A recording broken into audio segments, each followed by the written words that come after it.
Hank, honey, if you have to go into the garage, please walk on the stripes. The stars will not be dry until morning. Look, right there. See that guy's reaction when Bush shakes his hand? Surprise, then disappointment. Sure, but when I want to watch Boku no Pico, you don't even know how to work the VCR. See the guy's smiling, happy, on top of the world. Then Bush shakes. There goes the man's face. See? Surprise, then disappointment. See that? Surprise, then disappointment. Surprise, disappointment. Surprise, then disappointment. Let's look at our focus for today. Expectation. When clarifying an idea, it's always best to start with the nerdy definition of the word. For expectation, it's a strong belief that something will happen or be the case in the future, which is pretty solid, though I would describe it as a standard assumed onto a reality of the moment to be. Now that probably sounds like the same thing, but I'd consider that last definition more precise. For clarity's sake, a standard is a frame of reality. One of the best examples I could find for expectation is Texans. What did you say? This is actually the reason I use King of the Hill as the intro for this vid. Most of King of the Hill's humor comes from this concept of not so subtle and sometimes comically obnoxious expectations on everything. The other area of humor is from Hank's friends. Figured out how to drink my beer through osmosis. So here's a different scene from the show that shows a great example of expectation. In this episode, Hank has won the chance at $1 million if he can throw a football into a small goal at 10 yards. He takes some time training for the shot, but becomes uncertain when the time comes. Now it's time for the Alamo Beer $1 Million Throw. Alamo Beer would like to welcome our contest winner, Hank Hill from Arlen, Texas, and Dallas Cowboy legend, Dandy Don Meredith.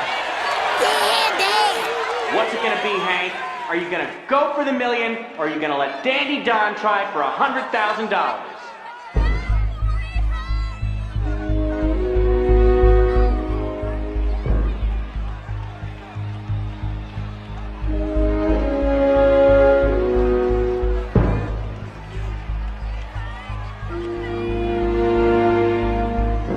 Don't worry, Peggy.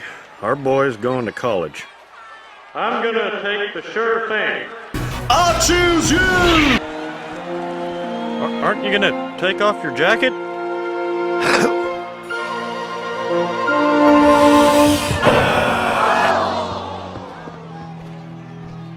Tough break, son. How about a nice hand for Dandy Don Meredith? He didn't even take off his jacket. I want a do-over.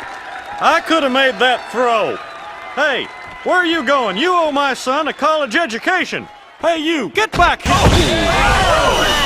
Hank has the expectation of Don Meredith being the surefire solution. When Don misses the throw, he's stunned by his own disappointment and assumes it was Don's carelessness and not his skill. He expected Don to make it. You fool! With that kind of money on the line, the disappointment was compounded as this expectation was tied to further expectations like Bobby getting into college. Woo, loo, loo. Woo, loo, loo. The ultimate expectation here is that Hank expects Don to secure his family's future. That expectation didn't work out so well, not only because Don failed, but Hank's standards convince him that the failure was due to Don's perceived lack of care. Now let's see where the interaction concludes. 10 yards, one shot.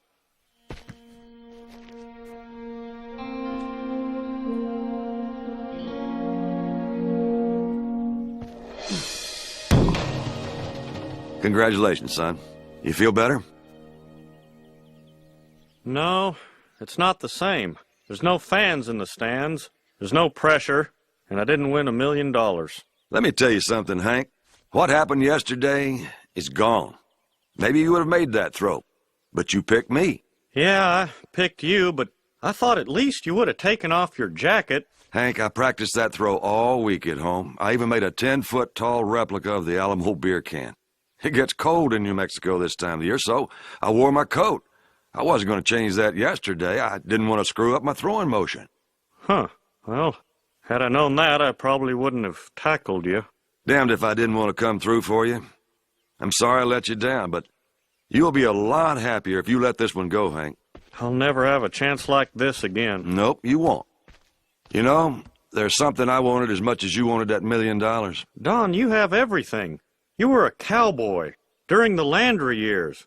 I wanted to go to the Super Bowl. Came close, but it never happened. Never will, and that's all right. I've never looked back. It is an honor just to be on the field with you, Dandy Don. Up until that explanation, you might have believed Don was careless as well. Even if that was so, the damage was done the moment Hank committed to Don being in charge of the throw. The episode's message was to let go of disappointments after the expectation isn't met, which is a fine message, but the point of this video is to help you avoid disappointment in the first place. Ironically, this episode actually ends on an expectation from Don. You know, I built the 10-foot Alamo beer can too. Huh. Did you spot weld it or hot glue? Weld. That's the only way to go, Hoss. So here's a description of the emotional exchange I've observed in expectation. When creating an expectation, you're gaining a loan of your emotional standard. When the expectation is met, your standard remains neutral as the emotional gain had already occurred. If the expectation is not met, an emotional debt is created, causing a feeling of loss, aka disappointment. See that? That emotional debt is from projecting your standard onto reality and reality not matching up in your favor. And you can notice that feeling of disappointment is measurable by comparing your expectation to the result reality offered. So if your expectation was at a 90 and your reality resulted in a 30, your emotional state is now at negative 60 points. And any points in the negative shall hereby be known as disappoints. The numbers don't really mean anything other than to give you an idea of the concept. I'll leave you meme lords to discuss among yourselves the adequate measurement of a unit of disappointment. So that was the clarification, example, and analysis of expectation. So now we'll be moving on to the effects, reasoning, and solution sections. As if the feeling of disappointment wasn't enough to want to remove it, there are other outward negative effects to expectation. To see those, we'll look at characters in entertainment that embody expectations as a main trait of their character. Shifu, during the first Kung Fu Panda movie, was a great example of a character engulfed with expectation. And it was by moving beyond them that he was able to create the method for training Po, as well as find the inner peace he had been desperately seeking. These characters can be picked out of a lot easily by their abrasive demeanor, as well as their relationships being somewhat rocky when compared to others in their group. And that lack of stability in any kind of relationship is an effect of expectation. Any heated argument you've ever had with a family member, friend, or loved one was more likely than not brought about by some kind of expectation, and sometimes the argument is even a direct focus on such expectations. You are a princess. I expect you to act like one.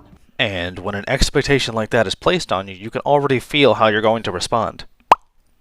There's also the problem of trying to live up to those expectations, which will leave you feeling drained, burnt out, and defeated. Defeated because at that point you're not even living your own life, but the life of whoever is expecting of you thinks you should have.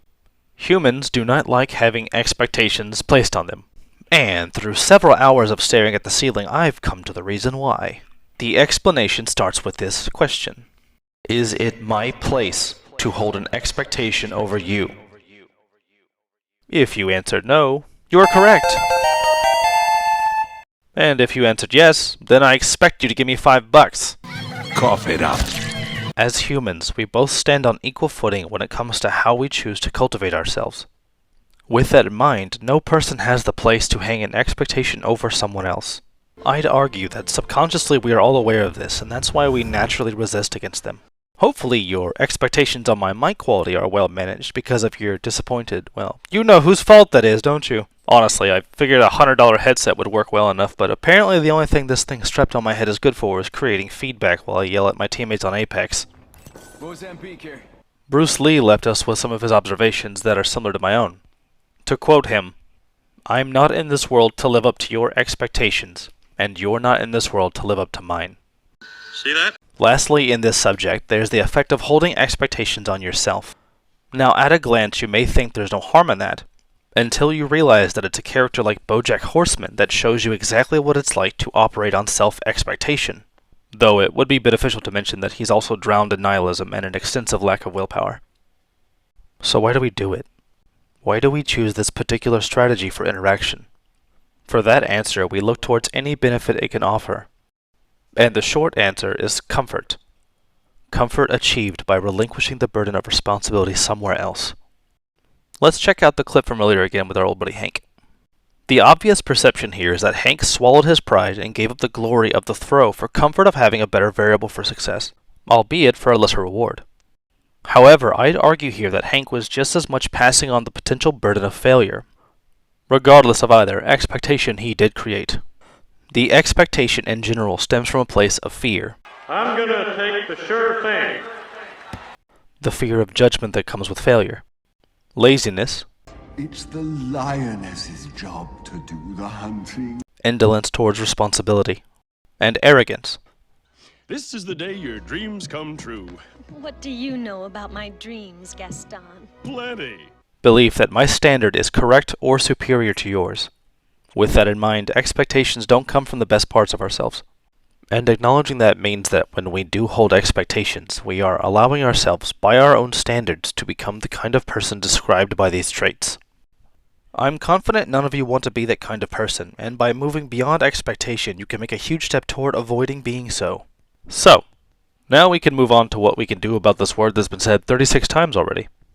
Yeah, I'm in one of those moments where I've said the word too often and now it's lost its meaning. Anyways, for those of you with good perception, you'll notice the solution in the equation from earlier. Since the result in negative leads to disappointment, let's instead aim for a positive result. Joy in this regard comes from the abundance of positively perceived reality over the expectation. So in that case, we just lower our expectations to a manageable level, right? Isn't that cute? But it's wrong! That's what Hank did when he passed the throw to Dawn, and you saw how that ended up. You get nothing! Lowering your expectations, though certainly reducing the frequency and intensity of disappointment, is not a complete solution. With the equation in mind, the solution is to get rid of the factor of expectation altogether. In doing that, reality is the only variable and disappointment ceases to be. But slow down there. Any old samurai can stand atop a mountain and reflect. The real fix here is removing the habit of creating the expectation, and that is because social interaction has become more infected with expectation as time goes on, which means that some levels of fear, laziness, and arrogance have become more commonplace in our modern cultures. There's two parts to this full solution. The first comes from the same man that brought this perception of expectation to me several years ago. He's an author and coach by the name of Steve Chandler. His book Crazy Good is a must-read for everyone in my opinion. Stronger coach than I am by a great margin, but not for long since I'm gunning for the top spot. Steve's fix here is for people to make their standards known to one another so that they can each acknowledge if that standard is acceptable. This little interaction is more commonly referred to as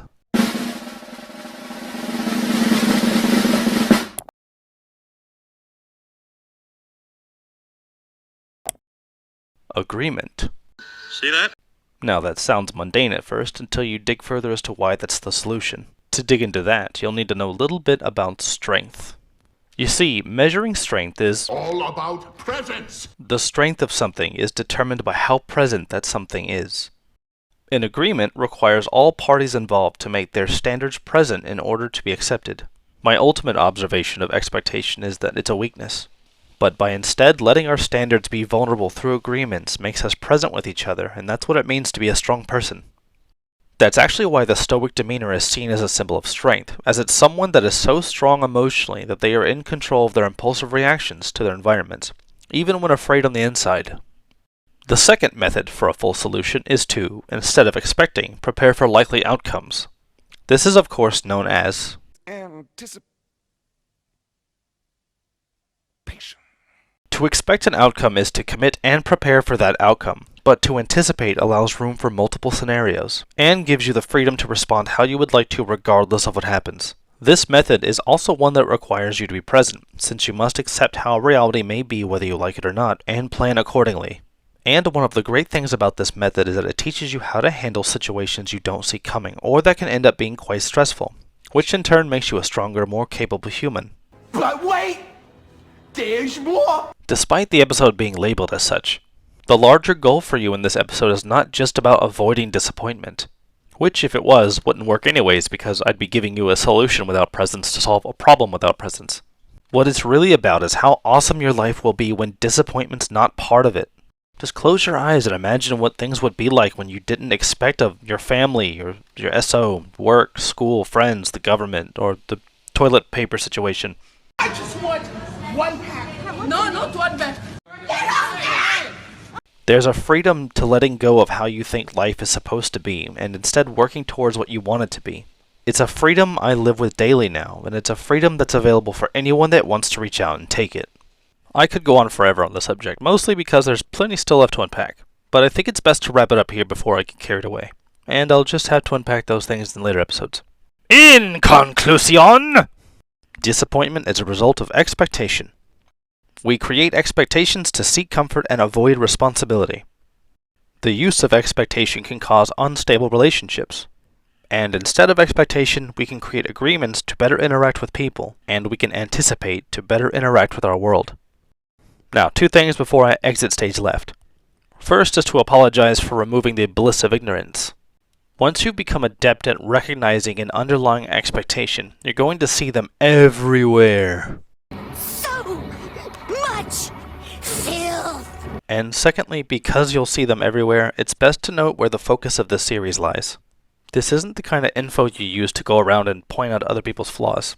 I mean, you're more than welcome to do so, but be prepared for the almost immediate social distancing. The focus here is on you. Use this info to look into your own interactions and reflect on how you are in contrast to how you want to be. Human character is very malleable, and with the right knowledge and mental tools, you can learn to malleate? Is that a word? Shape yourself. That's what it means to grow.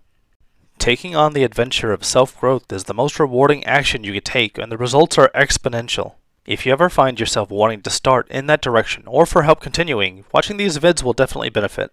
And you could even hire a coach of your own. Aye. So yeah, that's all for now. Like if you found this helpful or somewhat funny. Share if you feel others could benefit from this. And subscribe if you'd like to see more. And remember to wash your hands during the day.